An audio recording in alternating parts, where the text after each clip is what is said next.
In this video, we briefly show the process of building a prototype smart radiator fan controller.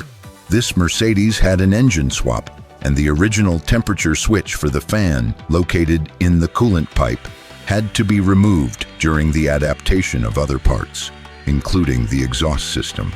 Because of that, we decided to read the engine temperature directly from the CAN data lines.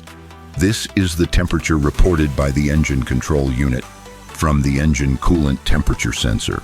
With that information, we built this prototype to test automatic fan control.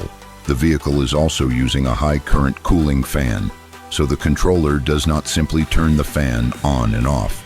It manages the fan operation based on temperature and battery voltage, helping control cooling performance while reducing unnecessary electrical load. This is an early prototype, but it shows the main idea clearly: using real vehicle data to control automotive systems in a smarter, safer, and more flexible way.